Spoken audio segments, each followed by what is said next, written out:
Hello students, welcome to my channel. Today we are going to start elimination method. पिछली class में हम लोगों ने सब्स्टिट्यूशन मेथड देखा था. ओके इस बार हम लोग क्या देखेंगे? Elimination method. और हम आपको बता चुके हैं ये सबसे कन्वीनियंट मेथड है, सबसे ज़्यादा यूज़ होने वाला और सबसे आसान मेथड. किसी भी लीनियर इक्वेशन टू वेरिएबल को सॉल्व करने का सबसे अच्छा तरीका आपको एलिमिनेशन मेथड में ही मिलेगा. पिछले मेथड में हम लोगों ने क्या सीखा था कि सब्स्टिट्यूट करते हैं. किसी एक इक्वेशन से हम लोग क्या करते थे? x या y को दूसरे के फॉर्म में डिनोट करते थे, x को y के फॉर्म में या y को x के फॉर्म में, और दूसरे इक्वेशन में पुट करके linear equation in one variable बनाते थे और उसके बाद सॉल्व करते थे. ओके इसमें क्या करेंगे हम लोग? एलिमिनेट करेंगे. एलिमिनेशन का मतलब ही होता है ख़त्म कर देना. किसी एक वेरिएबल को यहाँ पे हम लोग क्या कर देंगे? एलिमिनेट कर देंगे. ठीक है, या तो x को एलिमिनेट कर देंगे या फिर y को एलिमिनेट कर देंगे, इसलिए नाम है इसका एलिमिनेशन मेथड. और पूरे इक्वेशन को फिर वन वेरिएबल लीनियर इक्वेशन में बनाकर, ठीक है, उसको सॉल्व करेंगे. ओके तो हम लोग सबसे पहले क्या करते हैं, ये सीखते हैं कि एलिमिनेशन मेथड है क्या. उसके लिए हम आपको दो एग्जाम्पल समझाएंगे, इजी एग्जाम्पल, जिससे आपको ये समझ में आए कि एलिमिनेशन मेथड काम कैसे करता है. उसके बाद हम लोग फर्दर आगे डिस्कशन करेंगे. ओके तो सबसे पहले हम लोग चलते हैं बोर्ड पर और सीखते हैं एलिमिनेशन मेथड. तो चलिए हम लोग बोर्ड पर चलते हैं. चलिए अब देखते हैं हम लोग कुछ एग्जाम्पल. सबसे पहले हमको ये समझना होगा एलिमिनेशन मेथड काम कैसे करता है. तो समझने के लिए क्वेश्चन सबसे अच्छा तरीका होता है कि एक आसान सा क्वेश्चन लिया जाए, उससे आप आसानी से समझेंगे कि एलिमिनेशन मेथड काम कैसे करता है. एनसीईआरटी क्लास 10 एक्सरसाइज 3.4 का ये सबसे पहला एग्जाम्पल हम दे रहे हैं एलिमिनेशन मेथड से सॉल्व करने के लिए. देखिए इजी एग्जाम्पल है, x plus y is equal to 10, x minus y is equal to 6. तो पहला ये इक्वेशन फर्स्ट मान लेंगे, ये इक्वेशन को हम लोग सेकंड मान लेते हैं. ठीक है, अब सॉल्व करने के लिए इसमें तरीका क्या बताया गया? एलिमिनेशन, मतलब एक वेरिएबल को एलिमिनेट कर देना है, यानी हटा देना है, ख़त्म कर देना है. कैसे ख़त्म किया जाता है? या तो ऐड करके या सब्ट्रैक्ट करके. आपको याद रखना है एलिमिनेशन दो तरह से होता है. क्या क्या? एक होता है ऐड करके और एक होता है सब्ट्रैक्ट करके. तो ऐड कब किया जाता है, सब्ट्रैक्ट कब किया जाता है? ऐड तब किया जाता है जब साइन पहले से डिफरेंट हो. ठीक है, डिफरेंट साइन अगर है तो ऐड करके हम एलिमिनेशन कर सकते हैं. अगर साइन डिफरेंट नहीं है, सेम साइन है, ठीक है, इसमें क्या होना चाहिए? डिफरेंट साइन होना चाहिए. डिफरेंट साइन मतलब एक प्लस में है तो दूसरा माइनस में होना चाहिए. मतलब दोनों में एक वेरिएबल में देखा जाएगा, दोनों में एक वेरिएबल. जैसे यहाँ देखिए x दोनों प्लस में है, यहाँ y प्लस और माइनस में है. तो एक ही वेरिएबल में अगर प्लस माइनस साइन है तो डिफरेंट है. और सब्ट्रैक्ट कब किया जाएगा? जब सेम साइन रहेगा. सेम साइन, तो सेम साइन रहेगा तो आपका क्या करेंगे? वहाँ पे सब्ट्रैक्ट करेंगे. जैसे कि दोनों में अगर प्लस है, ठीक है, यानी दोनों इक्वेशन में x का वैल्यू प्लस में है जैसे कि इसमें है, या फिर दोनों में साइन माइनस में है, दोनों ही में माइनस में है, तब क्या करेंगे हम लोग? सब्ट्रैक्ट करेंगे. ठीक है, तो हम इसको ऐड से भी बता के समझा देते हैं और सब्ट्रैक्ट से भी. तो हम लोग सबसे पहले ऐड से बनाते हैं, सबसे आसान वही है. यहाँ पे देखिए हम लोग क्या लिखेंगे? From equation first plus second, यानी फर्स्ट और सेकेंड को ऐड कर रहे हैं. तो ऐसे लिख देंगे x plus y is equal to 10 और x minus y is equal to 6. Add कर रहे हैं, तो ऐड कर रहे हैं तो क्या होगा? y से y कैंसिल हो जाएगा, चूँकि प्लस माइनस पहले से है. x ऐड होके 2x आ जाएगा, 10 और 6 मिलके 16 हो जाएगा. तो x इज इक्वल टू, ये काट दीजिए 8 बार में, तो 8 आ गया x का वैल्यू. अब x का वैल्यू हम लोग किसी भी इक्वेशन में पुट कर सकते हैं, या तो इक्वेशन 1 में या तो 2 में. जहाँ भी पुट कीजिएगा आपको आंसर मिल जाएगा. तो हम यहाँ पे अभी पुट करते हैं इक्वेशन नंबर फर्स्ट में. पुट द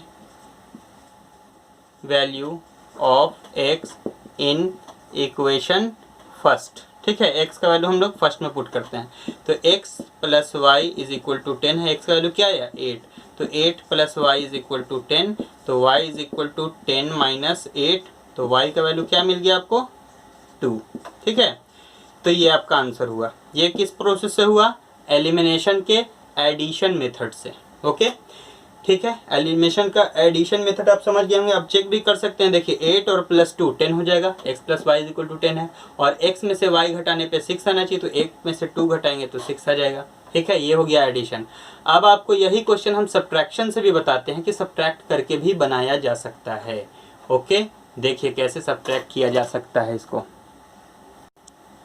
देखिए अब हम इसको सब्ट्रैक्शन से बना के दिखाते हैं। क्या लिखेंगे? From equation first minus second, यानी इक्वेशन 1 को इक्वेशन सेकेंड से घटाएंगे तो क्या लिखेंगे? x plus y is equal to 10 और x minus y is equal to 6। अब हमको घटाना है, सब्ट्रैक्ट करना है। क्या करना है? सब्ट्रैक्ट। तो सब्ट्रैक्ट में याद रखिए कि सेकेंड इक्वेशन का सारा वैल्यू चेंज होता है, यानी प्लस वाला माइनस में हो जाएगा, माइनस वाला प्लस में। तो यहाँ प्लस है तो यहाँ लिख देंगे माइनस, यहाँ माइनस है तो यहाँ लिख देंगे प्लस, यहाँ प्लस है तो यहाँ लिख देंगे माइनस। अब पहले वाले साइन को भूल जाएंगे, ठीक है, जो नेक्स्ट साइन दिया है उसको याद रखेंगे। तो यहाँ तो दोनों प्लस है तो ये तो नहीं कट सकता है, तो प्लस माइनस ये है तो ये कट जाएगा, एक्स वाला वैल्यू कैंसिल हो चुका। तो वाई वाई आपस में ऐड होगा तो 2y हो जाएगा, और 10 में से 6 सब्ट्रैक्ट होगा तो क्या बचेगा? 4। तो ये 2 से कटेगा तो y इज इक्वल टू क्या मिला आपको? 2। अब y का वैल्यू मिल चुका तो y का वैल्यू हम लोग इक्वेशन फर्स्ट में भी या सेकंड में भी कहीं भी डाल सकते हैं, आंसर हमारा आ जाएगा। इस बार हम आपको सेकंड में डाल के दिखाते हैं, इससे कोई फर्क नहीं पड़ता है। देखिए, put the value of y in equation number second. Okay, y का वैल्यू हम लोग सेकेंड इक्वेशन में पुट करते हैं। तो सेकेंड इक्वेशन क्या है? x minus y is equal to 6। तो x के जगह पे x, y के जगह पे 2 और बराबर 6। 2 को कहाँ ले जाएंगे? इस तरफ। तो x is equal to 6 plus 2, x is equal to 8। देखिए वहाँ भी वही आंसर आया था, x इज इक्वल टू 8 और y इज इक्वल टू 2। यहाँ भी वही आंसर आया। तो आप सब्ट्रैक्ट करके भी बना सकते हैं, ऐड करके भी बना सकते हैं, लेकिन शर्त ये है कि वो जिसको आपको कैंसिल करना है वो पहले बराबर होना चाहिए। तो अब एक ऐसा इक्वेशन हम लेंगे एग्जांपल के तौर पे जिसमें x y आपस में बराबर नहीं होगा, यानी दोनों में वेरिएबल x बराबर नहीं होगा या दोनों में वेरिएबल y बराबर नहीं होगा। तो सबसे पहले बराबर करना होगा, बराबर करके एलिमिनेट करेंगे। तो देखते हैं एक एग्जाम्पल नंबर 2, ठीक है। एक सेकेंड एग्जाम्पल हम लोग देख लेते हैं, एग्जाम्पल नंबर 2। इसमें भी वही करना है, एलिमिनेशन मेथड से इसको सॉल्व करना है, लेकिन इसमें हमने क्या किया है? सबसे पहले तो वेरिएबल बराबर नहीं है। जैसे यहाँ 2x है तो यहाँ 3x है, यहाँ 3y है, यहाँ 5y है। आपस में जब तक वेरिएबल बराबर नहीं होता है तो एलिमिनेशन मेथड वहाँ पे इस्तेमाल नहीं कर सकते, यानी कोई भी वेरिएबल कैंसिल तभी होगा जब बराबर होगा। तो सबसे पहला काम है इसको बराबर करना। और एक चीज़ हमने क्या किया? दोनों में ही प्लस साइन है। देखिए, तो जब भी ये इक्वेशन सॉल्व होगा सब्ट्रैक्ट से ही सॉल्व होगा, एडिशन से यहाँ सॉल्यूशन पॉसिबल नहीं है, क्योंकि डिफरेंट साइन किसी में भी नहीं है। जिसमें डिफरेंट साइन होता है उसको बराबर करके हम लोग एलिमिनेशन एडिशन से बना सकते थे, मगर दोनों ही में प्लस साइन है तो इसको जब भी बनाएंगे हम लोग सब्ट्रैक्शन से बनाएंगे। देखिए कैसे। सबसे पहला काम या तो x को बराबर कर दीजिए या y को बराबर कर दीजिए। तो ये इक्वेशन नंबर फर्स्ट है, ये इक्वेशन नंबर सेकंड है। हम क्या करते हैं? x को बराबर करते हैं। ये चूंकि यहाँ पे मल्टीपल छोटा है, 2 है 3 है, यहाँ 3 है 5 है, बड़ा है, तो यहाँ पे छोटा छोटा मल्टीपल है। तो क्या करेंगे? 3 को ऊपर से मल्टीप्लाई कर दिए। फर्स्ट इक्वेशन में 3 से मल्टीप्लाई और सेकंड इक्वेशन में 2 से मल्टीप्लाई करेंगे तो क्या होगा? देखिए 3 2 6 और 2 3 6, दोनों में 6 आ जाएगा x, तब कैंसिल हो सकता है। ओके, तो यहाँ इस बात को लिख देते हैं। क्या लिखेंगे? From equation first into 3 minus second into 2, यानी फर्स्ट इक्वेशन में 3 से मल्टीप्लाई कर रहे हैं और घटा रहे हैं किसके साथ? सेकंड इक्वेशन में 2 के साथ मल्टीप्लाई करने के बाद। तो देखिए करते हैं, 3 2 6x, 3 3 9y और 13 3 39, ठीक है। 2 से मल्टीप्लाई, 2 3 6x, 5 2 10y, ओके, और 21 2 42। अब क्या करने हैं? सब्ट्रैक्ट। हमने क्या लिखा है यहाँ? घटाव का निशान दिया, माइनस का, तो माइनस मतलब सब्ट्रैक्ट कर रहे हैं। तो सब्ट्रैक्ट करने में क्या होता है? साइन चेंज हो जाता है। सारा प्लस किस में चेंज हो जाएगा? माइनस में। तो अब देखिए ये दोनों वेरिएबल सेम है, x है दोनों और दोनों ही 6 है, ये प्लस में है ये माइनस में, तो ये कैंसिल हो जाएगा। अब ये 9 है ये 10 है, आपस में सब्ट्रैक्ट होगा। चूंकि ये पहले वाले साइन को भूल जाएंगे, जो नया साइन दिया है यही याद रखेंगे। तो 10y नेगेटिव में है, 9y पॉजिटिव में है, तो क्या बचेगा? -y। और यहाँ भी आपस में सब्ट्रैक्ट होगा, तो 42 में से 39 सब्ट्रैक्ट करेंगे तो ये हो जाएगा 12, 12 में से 9 गया तो 3 बचेगा और ये हो गया 3, तो ये 3 बचा। तो यहाँ लिखेंगे -3, चूँकि 42 आपका बड़ा है तो माइनस से minus cancel, y is equal to 3। ये 3 आपका y का वैल्यू आ चुका। अब हम लोग क्या करेंगे? x का वैल्यू निकालेंगे। तो x के वैल्यू के लिए हमने बताया था कि इस इक्वेशन के वैल्यू को, इस वैल्यू को कहीं भी पुट कर सकते हैं, फर्स्ट में या सेकंड में, आपका जहाँ दिल करे पुट कर दिए। हम फर्स्ट में पुट करते हैं, ठीक है। तो क्या लिखेंगे? Put the value of y in equation number first. Okay, तो इक्वेशन नंबर फर्स्ट क्या है 2x प्लस 3, अब y का वैल्यू क्या है 3 और इज इक्वल टू 13, तो 2x is equal to 9 is equal to 13 और 2x is equal to 13 minus 9, 2x is equal to 4, 2 1 ज़ा 2, 2 2 ज़ा 4, तो x का वैल्यू क्या मिला आपको 2, x का वैल्यू 2 और y का वैल्यू 3, यही आपका आंसर हो गया। आप चेक भी कर सकते हैं, यहाँ पुट करिएगा तो ये 13 आएगा, यहाँ पुट करिएगा तो ये 21 आएगा। तो आप समझ चुके होंगे कि एलिमिनेशन मेथड काम कैसे करता है। सबसे पहले वेरिएबल टर्म को बराबर करते हैं, या x को या y को, किसी एक टर्म को आपको बराबर करना होगा। बराबर करने के बाद आपको ये देखना होगा कि दोनों में अगर सेम साइन है तो सब्ट्रैक्ट करेंगे, अगर डिफरेंट साइन है तो ऐड करेंगे। उसके बाद एक एलिमिनेट हो जाएगा, दूसरा का वैल्यू मिल जाएगा, फिर उस वैल्यू को इक्वेशन 1 में या 2 में कहीं भी पुट कर सकते हैं, आपका आंसर आ जाएगा। ओके, तो अब चलते हैं हम लोग क्वेश्चन की तरफ। क्वेश्चन आपका कैसा कैसा है। ओके, तो आप सीख चुके होंगे अब कि एलिमिनेशन मेथड काम कैसे करता है। ठीक है, इसमें क्या करते हैं हम लोग, x को या y को किसी एक वैल्यू को एलिमिनेट कर देते हैं, फिर आपका इक्वेशन सिंपल हो जाता है, फिर उसको आसानी से सॉल्व करके दूसरे वेरिएबल का भी वैल्यू फाइंड आउट कर लेते हैं। ओके, तो अब हम लोग आगे चलते हैं, देखते हैं यहाँ कुछ एग्जाम्पल्स हैं, तो वो एग्जाम्पल्स आप देखकर आसानी से अब समझ सकते हैं, जबकि आपको समझ में आ चुका है कि एलिमिनेशन मेथड काम कैसे करता है। ओके, तो हम लोग सीधे चलते हैं अब आपके क्वेश्चंस पर। ओके, तो क्वेश्चन आपको क्या कहता है, उसमें से हम एक एक क्वेश्चन आपको बता देंगे, बाकी क्वेश्चन आप सॉल्व कर सकते हैं। जैसे ये एक्सरसाइज 3.4 है, इसमें क्वेश्चन क्या कहता है, पढ़ते हैं हम लोग क्वेश्चन। देखिए, solve the following pair of linear equation by the elimination method and substitution method. Okay, यानी इसको जो बनाना है वो दो तरह से बनाना है, एक एलिमिनेशन मेथड से भी बनाना है और साथ में सब्स्टिट्यूशन मेथड से भी इन चारों क्वेश्चन को बनाना है। ओके, तो इसमें से हम एक क्वेश्चन आपको समझा देते हैं, बाकी क्वेश्चन आप उसी तरह से बना लेंगे। तो ये पहला क्वेश्चन का हम, ये जो टफ लग रहा है सबसे, ये बता देते हैं, क्वेश्चन नंबर 4। ओके, आगे चलते हैं और देखते हैं क्वेश्चन क्या है। इसके बाद आपका वर्ड प्रॉब्लम्स है। वर्ड प्रॉब्लम में क्या है आपका, देखिए यहाँ पे टोटल आपका 5 वर्ड प्रॉब्लम है। इसमें भी अगर आपको एक भी वर्ड प्रॉब्लम समझा दिया जाए अच्छे से तो आप बाकी बना सकते हैं। ठीक है, तो हम इसमें से क्वेश्चन नंबर 3 बता देते हैं आपका, sum of the digit of 2 digit number is 9। ऐसा क्वेश्चन अक्सर स्टूडेंट्स को क्या लगता है, टफ लगता है, भारी लगता है, तो यही क्वेश्चन आपको हम समझा देते हैं कि ये कैसे बनेगा एलिमिनेशन मेथड से। ओके, इसका हेडिंग क्या है, देखिए, from the pair of linear equation in 2 variable. देखिए इसका क्या है statement, from the pair of linear equation the following problem find the solution if they exist and by the elimination method. कौन से मेथड से सॉल्व करना है, elimination method से। इक्वेशन सबसे पहले बनाना है और उसके बाद एलिमिनेशन मेथड से सॉल्व करना है। इफ़ दे एग्जिस्ट, यानी अगर एग्जिस्ट करता हो, ऐसा भी हो सकता है इक्वेशन बनाने के बाद एग्जिस्ट ही ना करता हो सॉल्यूशन। ठीक है, ऐसा केस बहुत कम होता है। ठीक है, तो हम लोग क्या करते हैं, एक क्वेश्चन यहाँ पे आपको सॉल्व करके बताते हैं। एज वाला क्वेश्चन हम पहले सॉल्व कर चुके हैं तो एज वाला छोड़ देते हैं। ठीक है, फिर ये फ्रैक्शन वाला नंबर आसान होता है क्वेश्चन।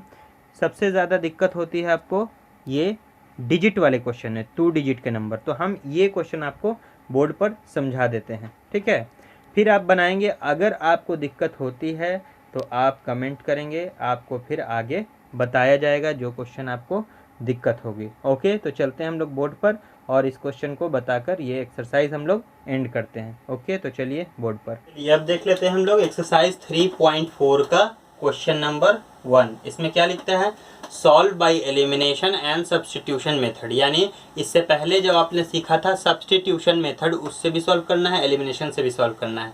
तो पहले हम लोग एलिमिनेशन से सॉल्व कर लेते हैं, उसके बाद सब्स्टिट्यूशन से भी करके आपको दिखा देंगे। ठीक है, तो देखिए इसमें क्या है, क्वेश्चन नंबर हमने 4 लिया है जो सबसे यहाँ पे भारी लग रहा था question. x/2 plus 2y/3 is equal to -1 और x minus y/3 is equal to 3। ये दो क्वेश्चन है। ठीक है, एक क्वेश्चन है पेयर में, ठीक है। अब क्या करना है, सबसे पहला काम बराबर करना है। तो इसको बराबर करना थोड़ा मुश्किल है, इसको बराबर करना आसान है, तो इसी को बराबर कर लेते हैं हम लोग। इसमें क्या करते हैं, 2 से मल्टीप्लाई करते हैं, किसमें, इक्वेशन फर्स्ट में। किससे मल्टीप्लाई करते हैं, 2 से। देखिए 2 से मल्टीप्लाई होगा तो 2 ऊपर होगा, 2 नीचे होगा, 2 से 2 कैंसिल हो जाएगा, तो यहाँ बचेगा x, यहाँ भी है x, तो x से x बराबर है। यहाँ पे कुछ नहीं मल्टीप्लाई करते तो 1 लिख देते हैं, ठीक है। तो क्या लिखेंगे हम लोग, फ्रॉम इक्वेशन फर्स्ट इंटू 2 और माइनस सेकंड इंटू 1। क्योंकि सेकंड से हमको माइनस करना होगा, क्यों माइनस करना होगा, क्योंकि साइन दोनों का प्लस है। जब दोनों का प्लस साइन है तो हमको घटाना ही पड़ेगा, जोड़ नहीं सकते हैं। जोड़ सकते थे इसको, अगर इसको बराबर करते तो। देखिए अब इसको मल्टीप्लाई कर रहे हैं, तो 2 से मल्टीप्लाई करेंगे तो डायरेक्ट ये बन जाएगा x, चूँकि 2 ऊपर होता है 2 नीचे होता है, 2 से 2 कैंसिल होता है, तो हम डायरेक्ट इसको लिख देते हैं x, ठीक है। और यहाँ पर मल्टीप्लाई होगा तो ये हो जाएगा 4y/3, 4y/3, okay, is equal to -2। 2 से मल्टीप्लाई हो चुका, इसमें तो कुछ नहीं मल्टीप्लाई करना है, तो इसको एज इट इज लिख देंगे हम लोग, ये y/3 इज इक्वल टू 3। ये दोनों अब आपस में सब्ट्रैक्ट किया जा सकता है। तो जब सब्ट्रैक्ट करते हैं तो क्या बताया, साइन चेंज होता है। यहाँ लिखेंगे माइनस, यहाँ लिखेंगे प्लस, यहाँ लिखेंगे माइनस, तो x कैंसिल हो जाएगा, बराबर है और साइन डिफरेंट है। इन दोनों को ऐड करना है, तो क्या बचा यहाँ 4y/3 और माइनस नहीं प्लस y/3, जो सेकेंड साइन है उसी को ध्यान रखना है। अब देखिए दोनों में माइनस, तो माइनस माइनस आपस में ऐड होता है, तो माइनस और माइनस -5 हो जाएगा, -2 -3। अब यहाँ एलसीएम ले लीजिए 3, तो ये हो जाएगा 4y और plus y is equal to -5। Cross multiply करते हैं, इन दोनों को जोड़ देते हैं, तो ये हो जाएगा 5y is equal to -5 into 3, तो 5 से 5 कैंसिल, तो यहाँ पे आपको y का वैल्यू मिल जाएगा, y इज इक्वल टू -3। तो ये y का वैल्यू आपको यहाँ से मिल गया। अब हमको x का वैल्यू निकालना है, तो इस y के वैल्यू को कहीं भी आप पुट कर सकते हैं, इस क्वेश्चन 1 में भी 2 में भी। तो 2 यहाँ पे ज़्यादा आसान है, 1 थोड़ा क्रिटिकल है, तो हमेशा आप आसान रास्ता चुनिए। तो क्या लिखेंगे, put the value of y in equation number second, ठीक है। तो क्या है, x माइनस y का वैल्यू क्या है, -3 डिवाइडेड बाई 3, ठीक है, और इज इक्वल टू 3। यहाँ से देखिए 3 से 3 1 बार में कैंसिल होगा, माइनस माइनस मिलके प्लस, यानी x + 1 इज इक्वल टू 3। तो x is equal to 3 - 1, x is equal to 2। तो x इज इक्वल टू 2 और y इज इक्वल टू -3 इसका आंसर हो गया, ठीक है। ये था एलिमिनेशन मेथड। अब इसी को हम आपको सब्स्टिट्यूशन मेथड से बताते हैं, ठीक है। देखिए सब्स्टिट्यूशन मेथड से ये कैसे बनता है। देखिए अब इसको हम सब्स्टिट्यूशन मेथड से बना के दिखाते हैं। तो हम क्या करते हैं, ज़्यादा हमारा तरीका क्या है आसान, कि इसमें से जो आसान इक्वेशन रहता है उसको पिक करते हैं। तो क्या लिखेंगे, फ्रॉम इक्वेशन सेकंड इक्वेशन को पिक करते हैं। देखिए सेकंड इक्वेशन क्या है, x - y/3 is equal to 3। अब x का वैल्यू यहाँ से निकाल लीजिए, x is equal to 3 + y/3, यहाँ एलसीएम ले लेते हैं। तो x is equal to 3 3 9 + y divided by 3। तो ये हमारा x का वैल्यू यहाँ से मिल गया, ये हो गया आपका इक्वेशन नंबर 3। इस इक्वेशन को हम कहाँ पुट करेंगे, ये किससे निकाला है, सेकंड से निकाला है, इससे। तो इसको हम कहाँ पुट करेंगे, इसमें। सेकंड इक्वेशन को हम फर्स्ट इक्वेशन में पुट करेंगे। तो क्या लिखेंगे, पुट इक्वेशन नंबर 3 इन इक्वेशन नंबर फर्स्ट। थर्ड को फर्स्ट में पुट करना है। देखिए फर्स्ट में पुट करके बताते हैं क्या है, x/2 लिखा हुआ है, तो x का वैल्यू तो हमको पता चल चुका है, ये है। तो लिख देंगे 9 + y डिवाइडेड बाय क्या है 3, और पहले से यहाँ 2 है तो इसको इसके डिवाइड में लिखेंगे, और plus 2y/3 is equal to -1, ठीक है। यहाँ सॉल्व करते हैं, 9 + y ये हो जाएगा 3 2 6 plus 2y/3 is equal to -1, यहाँ एलसीएम ले लीजिए तो 6 हो जाएगा ये। तो ये हो जाएगा 9 + y और plus 3 2 6 2 2 4 is equal to -1। Cross multiply करते हैं और ये हो जाएगा 5y, ये हो जाएगा -6, और ये प्लस में है तो उस तरफ भेज देते हैं इसको। 5y इज इक्वल टू -6 और -9, ओके। तो 5y इज इक्वल टू -15। तो y का यहाँ से आपको वैल्यू मिल गया -3। y को हमको वैल्यू मिल गया 5 3 15, y का वैल्यू -3। अब हमको x का वैल्यू निकालना है, तो हम क्या करेंगे, इस इक्वेशन को यहाँ पुट करेंगे, y का वैल्यू को इक्वेशन नंबर 3 में पुट करेंगे। तो देखिए क्या लिखेंगे, put the value of y, पूरा लिख लीजिए, द वैल्यू ऑफ वाई, ठीक है, इन इक्वेशन नंबर थर्ड में पुट करते हैं। तो थर्ड क्या है, ये है x is equal to 9 plus y, तो y का वैल्यू क्या है -3 डिवाइडेड बाई 3, तो यहाँ से क्या मिला -3/3 यानी कि 6/3, इसका मतलब है x इज इक्वल टू आ गया आपका 2। ये हमने क्या किससे सॉल्व कर दिया, सब्स्टिट्यूशन मेथड से, इससे पहले एलिमिनेशन मेथड से। तो ये क्वेश्चन नंबर फर्स्ट का क्वेश्चन नंबर 4 कंप्लीट हुआ। इसी तरह से आप बाकी क्वेश्चन इसका बनाएंगे। अब हम चलते हैं वर्ड प्रॉब्लम की तरफ। चलिए अब देख लेते हैं हम लोग वर्ड प्रॉब्लम। वर्ड प्रॉब्लम में क्या कहता है question, form the pair of linear equation in the following problem and their solution if there exist by elimination method. यानी इससे क्या बनाना है, प्रॉब्लम से आपको इक्वेशन बनाना है, इक्वेशन को सॉल्व करना है एलिमिनेशन मेथड से। ओके, तो क्वेश्चन क्या बोलता है, third number, the sum of the digit of 2 digit number is 9। यानी 2 डिजिट का एक नंबर है। 2 डिजिट का नंबर कैसे होता है, जैसे 25 है या 56 है, ये सब 2 डिजिट का नंबर है, ठीक है। अब इसमें क्या बोला गया, सम ऑफ द डिजिट, जैसे हम 25 लिखा तो सम ऑफ द डिजिट क्या होगा, 2 + 5 = 7, ठीक है। जैसे 56 लिखा तो सम ऑफ द डिजिट क्या होगा 11। इसी तरह से ये सम ऑफ द डिजिट इसका 9 है। ओके, 2 डिजिट का नंबर कैसे बनता है, देखिए जब भी आपका क्वेश्चन 2 डिजिट के नंबर के बारे में होगा तो उसमें एक यूनिट डिजिट होता है, एक टेंस डिजिट होता है।